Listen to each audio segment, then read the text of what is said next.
Hey guys, Clara here again. Last but not least, we have Aqua, the goddess of party tricks. I meant to say Lady Furina, the Hydro Archon of Fontaine. Sorry about that, Furina, if you're watching this. Sean recently showed me this unexpectedly weird but funny anime called Konosuba, and I got the two of you mixed up since you guys are both similar in some ways. Please don't send Nouvellette after me. I honestly didn't mean to offend you if I did. So far, it's tougher to tell who the sub-bosses would be, since Fontaine is still a brand new nation.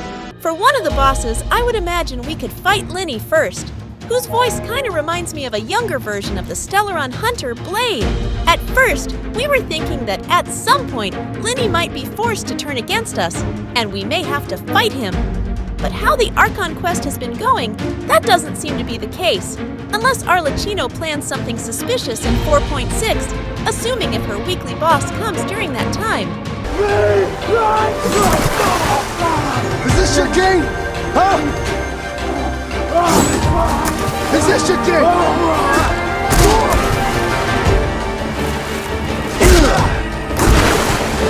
The Black Panther, who's about to lead you into the future. For the first phase, he uses his hat to teleport around the area.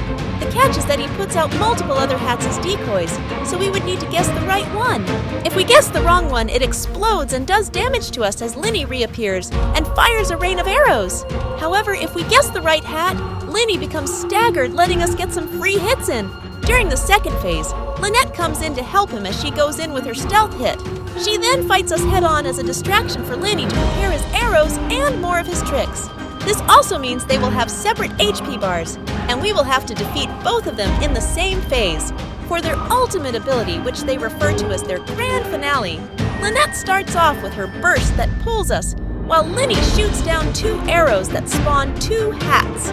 Then he throws down a card that turns into his burst, which moves towards them, then reappears to another card he set up far away as he triggers his skill in front of us, detonating both of the hats. This was the best we could come up with. Let us know if you guys have any better ideas. One candidate that would make more sense is Clorinde, since she is the champion duelist. But we don't know anything about her gameplay yet, and there is a worst-case scenario where she may not be playable till 4.7, which Sean and I believe is way too long. But what I can say after observing her from the trailers and the cutscene fighting alongside Navia against the Gardamex is that she reminds me of the Stellaron hunter Kafka, since they both use a sword and a gun. And also Wriothesley, who looks a lot like Sampo from our home planet, Kirilo 6, but so much cooler. Also, unlike Sampo, he is actually pretty generous. Plus, his fighting style also reminds me of Luca from Wildfire in the underworld of our planet, but as a cryo main DPS. Although he recently came out as a playable character, it's still pretty early for us to go over him till we see some more gameplay to get a better understanding. But what we can say is that Sigwin could support him in the middle of the fight. Speaking of which, Sean and I would have loved for this to be an actual boss fight through Lyney's perspective. But sadly, unless it was our game Honkai by Star Rail, it would be a lot easier to implement. I would know, by the way, since Starog is a playable boss. Easy on me. Magic can't cheat death, you know. I'm fine. Come on, please. Don't run away now. Have a safe trip. Clever trick. Lynette, my show mustn't fail. I beat the shit out one of these niggas, boy. Straight up. Niggas don't want to fight no. Me and Sean can understand if this has to do with the mobile limitations, but a lot of these screenshots and other moments throughout this Archon quest should have been animated. My game has the same type of problem as well, but slightly worse. Either way, this shows how far Hoyoverse has come throughout the years.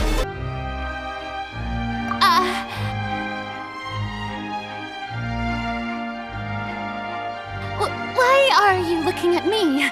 I challenge you to a duel before the throne. Flashback.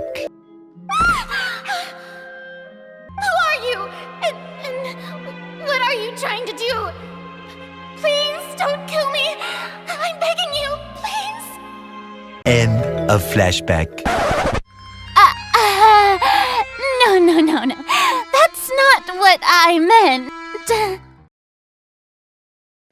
Hey, stop staring at me!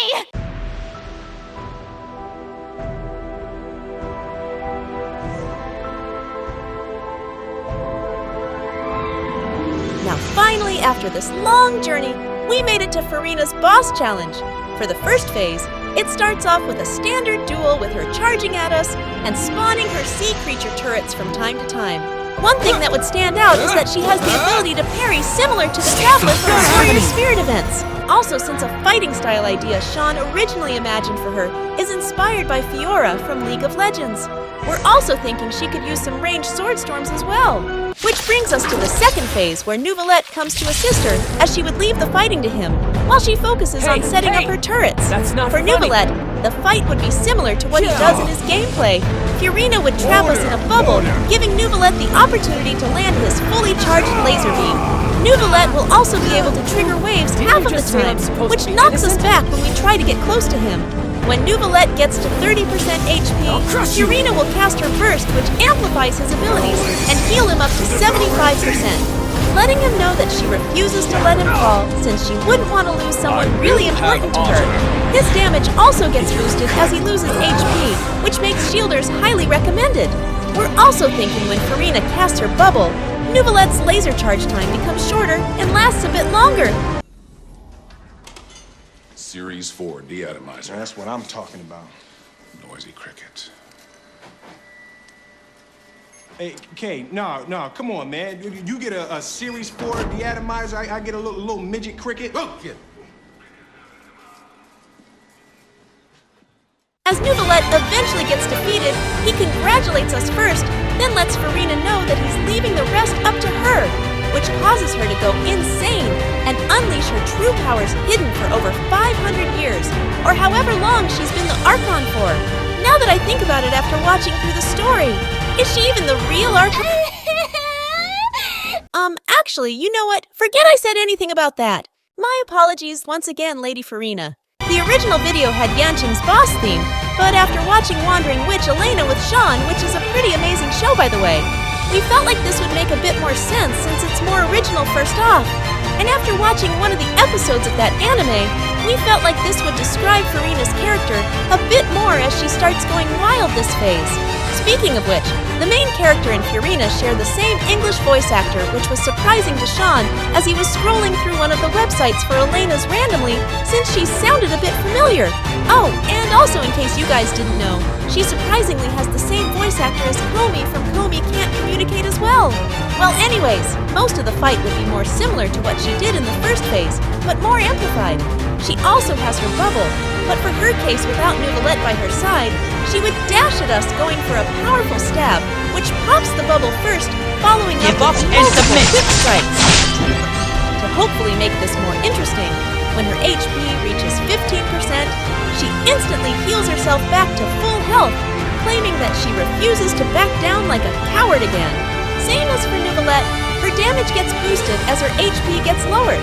She will also defy gravity by floating around the area, manipulating waves, tsunamis, and some charged hydroblasts that we need to dodge till she comes down. She will also spawn some hydro mimics for us to fight as a distraction. Come on, man! That's too easy! For the last part of her flying phase, she will cast a powerful beam almost similar to Neuvillette, but smaller since she uses one hand forward that follows us, which is followed as she comes down as she does a sword strike, which leads into multiple stabs from different directions if she manages to hit you, ending with a powerful stab similar to this animation. Good. Speaking of which, this boy who Furina's appearance reminds me and Sean of, and Lyney's voice sound pretty much the same.